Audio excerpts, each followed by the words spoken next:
At the stroke of the midnight hour, when the world sleeps, India will awake to life and freedom. નમસ્કાર.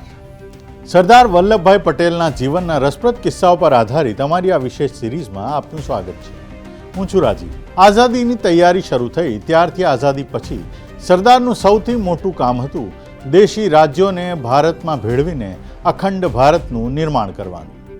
1947માં દેશમાં 560 જેટલા રજવાડા હતા. વળી આ બધા કંઈક સરખા નહોતા. પાર વિનાની વિવિધતા હતી.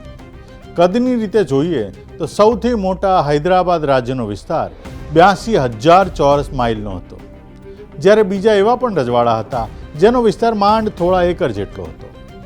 આવા નાના રાજ્યો મુખ્યત્વે ગુજરાત અને કાઠિયાવાડમાં હતા. બધા દેશી રાજ્યો મળીને કુલ 6 લાખ ચોરસ માઇલના વિસ્તારમાં પથરાયેલા હતા.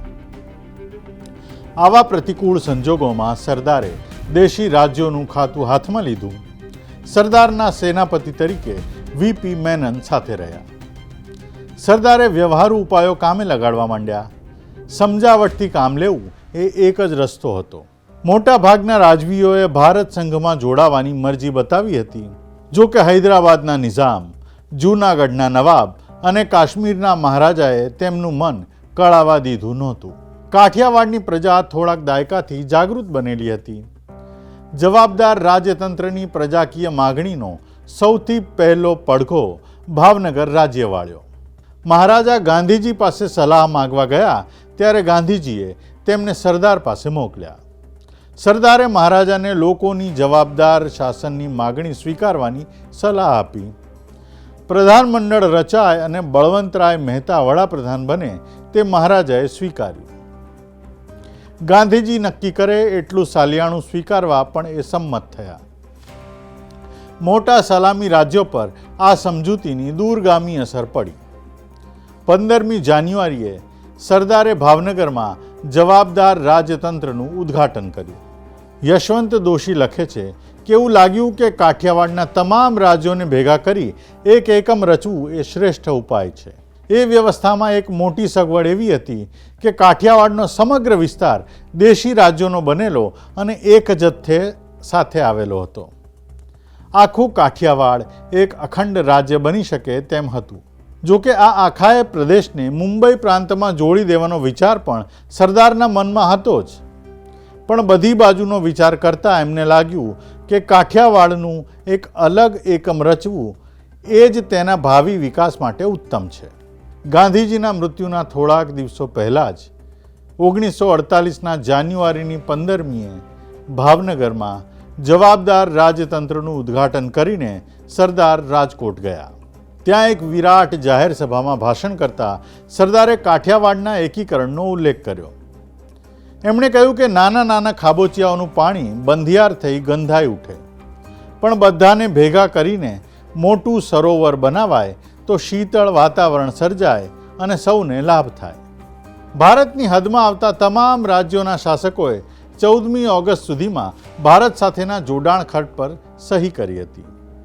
તેમાં માત્ર 3 અપવાદ હતા: હૈદરાબાદ, કાશ્મીર અને જૂનાગઢ. ત્રણેયની ભૌગોલિક પરિસ્થિતિ જુદી જુદી હતી. હૈદરાબાદ ચારે બાજુએ ભારતીય વિસ્તારોથી વીંટળાયેલું હતું. કાશ્મીર ભારત પાકિસ્તાનની સરહદે આવેલું હતું. જૂનાગઢની ભૂમિની સરહદ ભારતીય વિસ્તારોને અડતી હતી, પણ તેને લાંબો દરિયાકાંઠો પણ હતો. હૈદરાબાદ અને જૂનાગઢમાં મોટી હિન્દુ વસ્તી અને મુસ્લિમ શાસકો હતા, તો કાશ્મીરમાં મોટી મુસ્લિમ વસ્તી અને હિન્દુ શાસક હતા. જૂનાગઢ કાઠિયાવાડનું સૌથી મોટું દેશી રાજ્ય હતું. કાઠિયાવાડના છેક દક્ષિણમાં આવેલું જૂનાગઢ રાજ્ય 3 બાજુએ અન્ય રાજ્યોથી વીંટળાયેલું હતું અને તેની દક્ષિણે વિસ્તૃત દરિયાકાંઠો હતો. આસપાસના ગોંડલ, ભાવનગર, જામનગર વગેરે રાજ્યોના છૂટા ટુકડા જૂનાગઢના વિસ્તારમાં આવેલા હતા અને જૂનાગઢ રાજ્યના ટુકડા તે રાજ્યોમાં પથરાયેલા હતા. વળી વડોદરાનો રાજ્યનો એક ટુકડો સમુદ્ર કિનારે આવેલો હતો. ત્યાં જવા માટે જૂનાગઢ રાજ્યમાંથી પસાર થવું પડે તેમ હતું. આમ ભૌગોલિક તાણાવાણાથી જૂનાગઢ કાઠિયાવાડની ભૂમિમાં પૂરેપૂરું વણાયેલું હતું. 3,000 ચોરસ માઇલ વિસ્તારના આ રાજ્યની 7 લાખની વસ્તીમાં 80% હિન્દુ હતા. ગિરનાર, સોમનાથ, શ્રી કૃષ્ણની નિર્વાણ ભૂમિ ભાલકા વગેરે હિન્દુઓના અત્યંત પવિત્ર તીર્થ સ્થાનો આ રાજ્યમાં આવેલા હતા.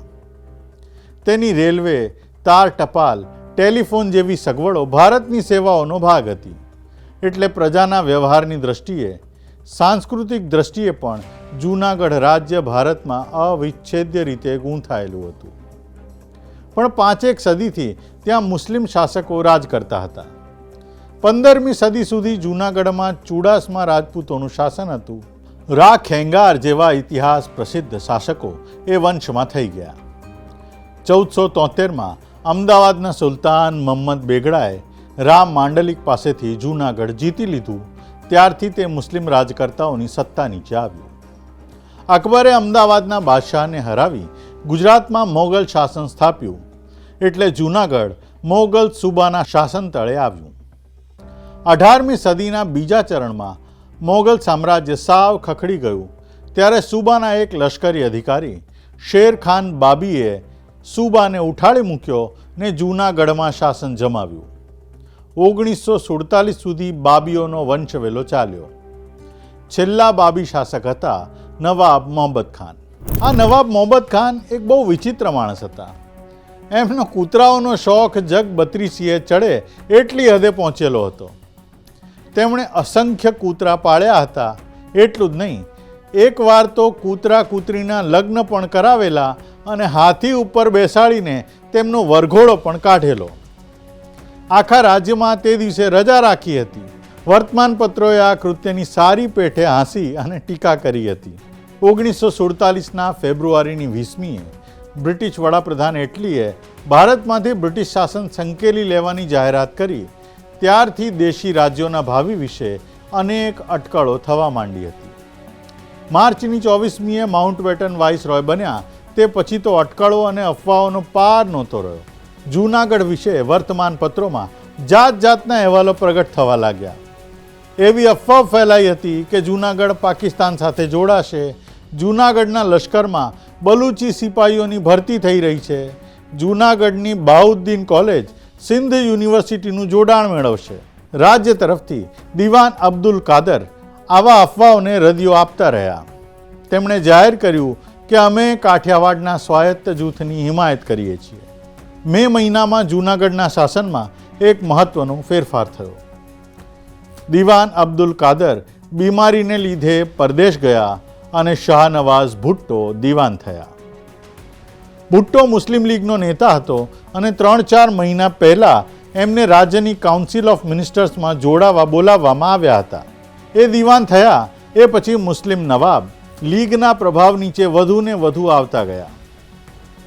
આ ભુટ્ટો એટલે એ જ ભુટ્ટો જે પછીથી પાકિસ્તાનના વડા થયા હતા અને પછીથી તેમની દીકરી બેનઝીર ભુટ્ટો પણ પાકિસ્તાનની વડાપ્રધાન થઈ હતી. અને આ બેનઝીર ભુટ્ટોનો દીકરો હાલની પાકિસ્તાનના રાજકારણમાં મહત્વનો ભાગ ભજવી રહ્યો છે. ભુટ્ટો અને મોહમ્મદ અલી ઝીણાએ જાણે કે ભારતની એકતામાં ફાચર મારવાનું કાવતરું કર્યું હતું. 16મી જુલાઈએ ભુટ્ટોએ ઝીણાને મળ્યા ત્યારે ઝીણાએ એવી સલાહ આપેલી કે નવાબે ગમે તે સંજોગોમાં 15મી ઓગસ્ટ સુધી જોડાણથી દૂર રહેવું. તેમણે ખાતરી આપી કે જૂનાગઢને ભૂખે મરવા નહીં દઉં. વેરાવળ કરાંચીથી દૂર નથી. હકીકતમાં તો જૂનાગઢ જમીન માર્ગે અને દરિયાઈ માર્ગે પાકિસ્તાનથી સેંકડો માઇલ દૂર હતું. કરાંચીથી વેરાવળ દરિયાઈ રસ્તે 300 માઇલના અંતરે હતું. ભુટ્ટોએ તો ઝીણા પર લખેલા પત્રમાં એવું વિકૃત તર્કશાસ્ત્ર લડાવેલું કે જો જમીન પરની ભૌગોલિક સ્થિતિનો વાજબી રીતે વિચાર કરીએ તો કચ્છ, જામનગર અને જૂનાગઢને અડીને આવેલા પ્રદેશો પાકિસ્તાન સાથે સંકળાયેલા ગણવા જોઈએ. કારણ કે ભૂતકાળમાં એકવાર તે સિંધનો ભાગ બનેલા હતા. સરદારનું જીવન ચરિત્ર લખનારા યશવંત દોશી લખે છે કે ભુટ્ટોએ હિન્દુ તીર્થ સ્થાનોના અને સોમનાથ પરની મહમ્મદ ગઝનીની ચડાઈનો પણ ઉલ્લેખ કર્યો હતો.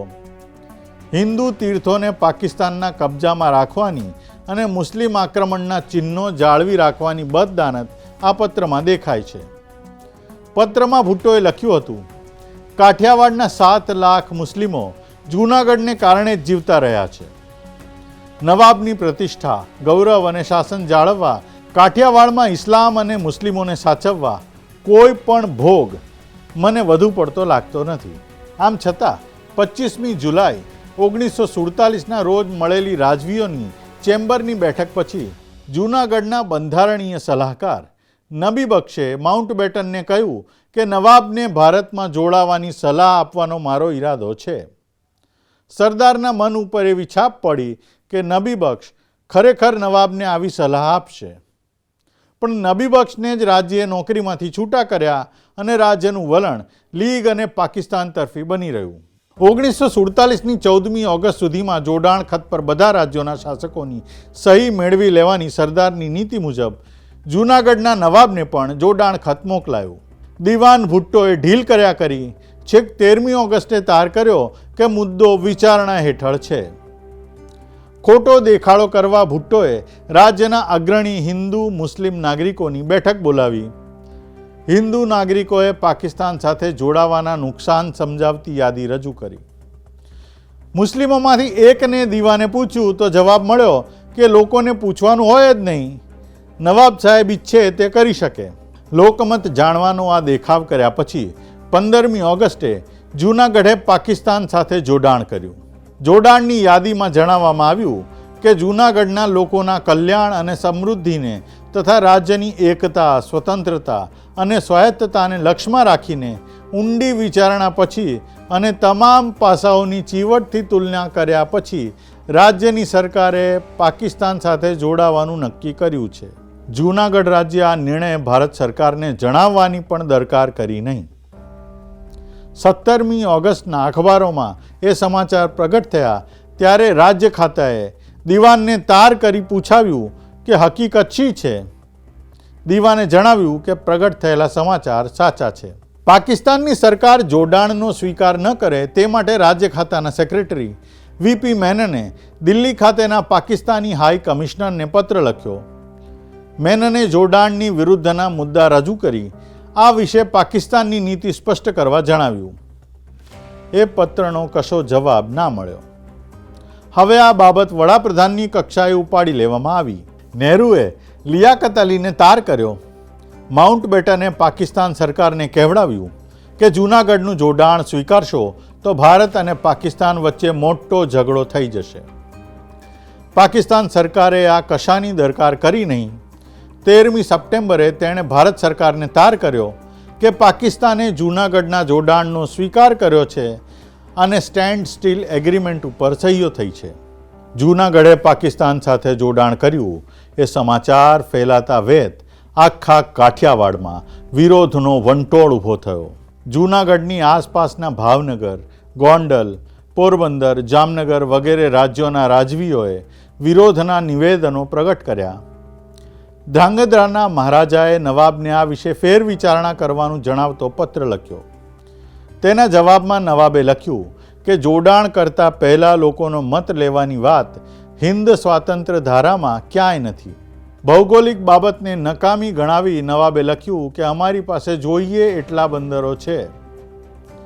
આમ જૂનાગઢ અને પાકિસ્તાન બંને જોડાણની વાતને વળગી રહ્યા. જૂનાગઢે પાકિસ્તાન સાથે જોડાણ કર્યું તેથી ત્યાંની હિન્દુ પ્રજામાં વિરોધ સાથે ભય પણ પ્રસરી રહ્યો. કેટલાક લોકો રાજ્ય છોડીને જવા લાગ્યા. વળી જૂનાગઢની અને કાઠિયાવાડની પ્રજા નવાબની સામે થાય એવો સંભવ પણ હતો. જૂનાગઢની બહાર વસતા તે રાજ્યના વતનીઓ પણ ખળભળી ઉઠ્યા. એવા કેટલાક લોકોએ મુંબઈમાં 25મી સપ્ટેમ્બરે પત્રકાર શામળદાસ ગાંધીની આગેવાની નીચે જૂનાગઢની આરઝી હકુમત એટલે કામચલાઉ સરકાર રચી. મુંબઈથી રાજકોટ પહોંચી તેમણે ત્યાંના જૂનાગઢના ઉતારા ગેસ્ટ હાઉસનો કબજો લીધો અને ત્યાં આરઝી હકુમતનું વડું મથક જમાવ્યું. સરદાર આવી સમાંતર સરકારની વિરુદ્ધમાં હતા. આ આખી બાબત સરકાર ઉપર છોડી દેવી જોઈએ તેમ તેઓ માનતા હતા. સમાંતર સરકારને પરિણામે ભવિષ્યમાં રાજકીય અને બંધારણીય ગૂંચવાડા ઊભા થવાનો સંભવ એમને જણાતો હતો. પણ આરઝી હુકુમતના નેતાઓનો ઉત્સાહ જબરો હતો. તેમણે સ્વયંસેવકો અને સાદા હથિયારો એકઠા કરીને જૂનાગઢની સરહદમાં પ્રવેશ કર્યો. કેટલાક ગામનો કબજો લડાઈ વિના મળી ગયો, પણ આગળ વધતા ક્યાંક સશસ્ત્ર છમકલા થયા અને લોહી રેડાયું. દરમિયાન ભારત સરકારે જૂનાગઢ રાજ્ય સાથે વાટાઘાટોનો દોર ચાલુ રાખ્યો હતો. વીપી મેનને અને રિજનલ કમિશનર NM બુચે ભુટ્ટોને સમજાવવાના પ્રયત્નો કરી જોયા. તેમણે ચેતવણી પણ આપી કે કાઠિયાવાડની પ્રજા સામી થશે તો નવાબના શાસનનો અંત આવી જશે, પણ વાટાઘાટો નિરર્થક નીવડી.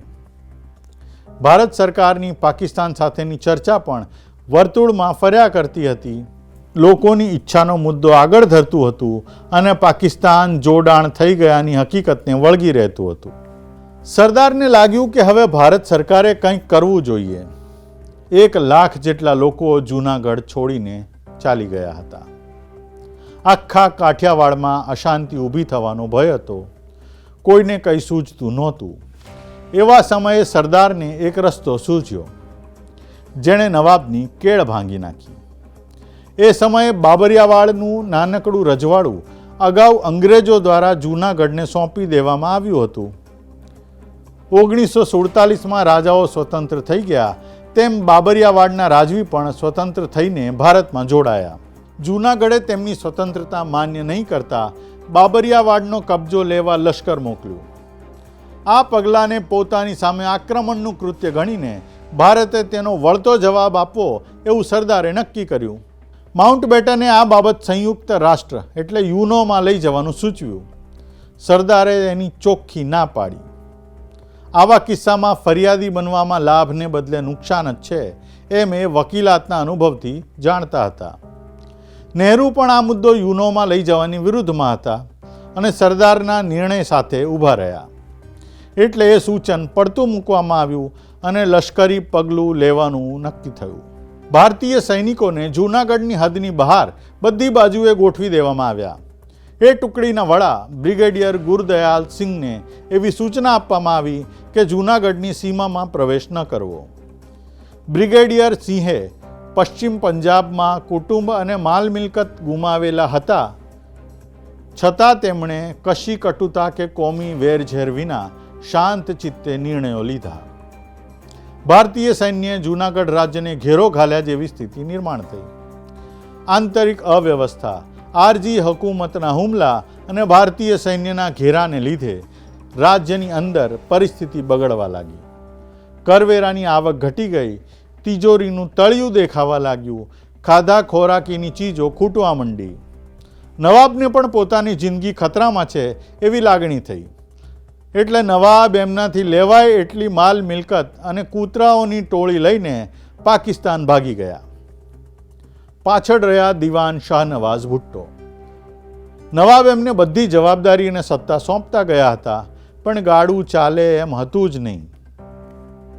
આખરે રાજ્યની કાઉન્સિલે ભારત સાથે જોડાવાનું નક્કી કર્યું. ભારત સરકારના પ્રતિનિધિ રિજનલ કમિશનર NM બુચને સત્તા સોંપી ભુટ્ટો આગલે દિવસે પાકિસ્તાન જતા રહ્યા અને 9 નવેમ્બર 1947ના દિવસે ભારતે જૂનાગઢનો વહીવટ સંભાળી લીધો.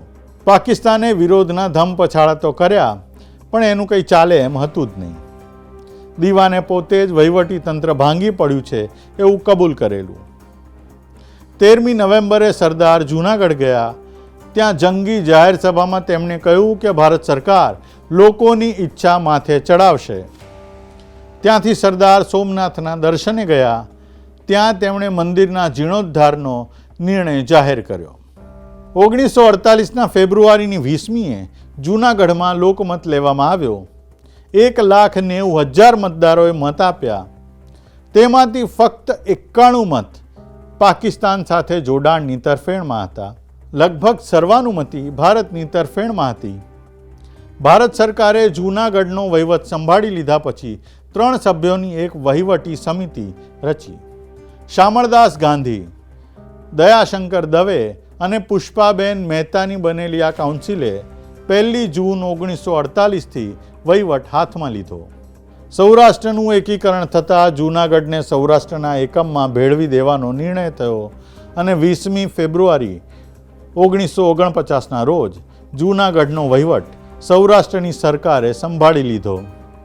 સૌરાષ્ટ્રે ઇતિહાસમાં કદી નહોતી જોઈ એવી એકતા સ્થપાઈ. ગાંધીજીના ગયા પછી અને દેશમાં રહેલા દેશી રજવાડાઓ સાથે અખંડ ભારતનું નિર્માણ કર્યા પછીના વર્ષો સરદાર અને નહેરુ વચ્ચે થોડા મતભેદોના વર્ષો રહ્યા, પણ સરદાર મુશ્કેલીમાં નહેરુના સૌથી મોટા ટેકેદાર બની રહ્યા. ગાંધીજીના ગયા પછી એમણે સતત લખેલું કે હું છું ત્યાં સુધી તમારો એટલે કે નહેરુને બને તેટલી મદદ કરતો રહીશ. પણ 1950ના વર્ષમાં સરદાર સતત માંદા રહેતા અને ડિસેમ્બર મહિનો મોતનો મહિનો બની ગયો. ડિસેમ્બરમાં તકલીફ વધી ગઈ એટલે ડૉક્ટરોને લાગ્યું કે દિલ્હીની કાતિલ ઠંડી કરતાં મુંબઈના ખુશનુમા વાતાવરણમાં થોડો ફેર પડશે, એટલે એમણે મુંબઈ જવું જોઈએ. 12મી ડિસેમ્બરે વાયુસેનાના ડાકોટા વિમાનમાં તેમને મુંબઈ મોકલવાની વ્યવસ્થા થઈ. તેમને હવાઈ મથકે વિદાય આપવા રાષ્ટ્રપતિ રાજેન્દ્ર બાબુ, વડાપ્રધાન નહેરુ અને અન્ય મહાનુભાવો હાજર હતા. મુંબઈ ગયા પછી તબિયત સુધરી તો નહીં અને 15મીએ રાત્રે તેમને ભારે હૃદયરોગનો હુમલો આવ્યો અને સવારે 9:30 સરદારે દેહ ત્યાગ કર્યો. વડાપ્રધાન નહેરુએ સંસદ અને દેશને આ શોકજનક સમાચાર આપ્યા. વડાપ્રધાન જવાહરલાલ નહેરુએ કહ્યું, એકાદ કલાક પહેલાં આજે સવારે 9:37 નાયબ વડાપ્રધાન સરદાર વલ્લભભાઈ પટેલનું મુંબઈમાં અવસાન થયું છે. 3 દિવસ પહેલાં આપણામાંના ઘણાએ વિલિંગ્ડન હવાઈ મથકે એમને વિદાય આપી હતી. આપણે આશા રાખતા હતા કે મુંબઈમાં રહેવાથી એમની તબિયત સુધરશે. સખત મહેનત અને એકધારી ચિંતાએ તેમની તબિયતના ચૂરા કરી નાખ્યા હતા. 1-2 દિવસ સુધારો થતો દેખાયો, પણ અંતે આજે વહેલી સવારે તબિયતે ઉથલો માર્યો અને તેમના મહાન જીવનની કથાનો અંત આવ્યો. આપણે સૌ જાણીએ છીએ, સમગ્ર દેશ જાણે છે, તેમ એ મહાન કથા છે. ઇતિહાસ અનેક પાનામાં એ લખી રાખશે અને એમને નૂતન ભારતના ઘડવૈયા અને એકત્વદાતા કહેશે અને એમને માટે બીજું ઘણું કહેશે. પણ અહીં બેઠેલા આપણામાંના ઘણાને એ આપણા સ્વાતંત્ર્ય જંગના દળોના મહાન કપ્તાન તરીકે જેમની ઉપર કાયમ આધાર રાખી શકીએ એવા મિત્ર અને સાથી તરીકે અને તકલીફમાં હોઈએ ત્યારે હલબલતા હૈયાને બેઠા કરનાર શક્તિ સ્તંભ તરીકે યાદ રહેશે. આ સાથે આપણે પણ સરદારની જીવનયાત્રાની આ સિરીઝને અહીં જ વિરામ આપીએ છીએ.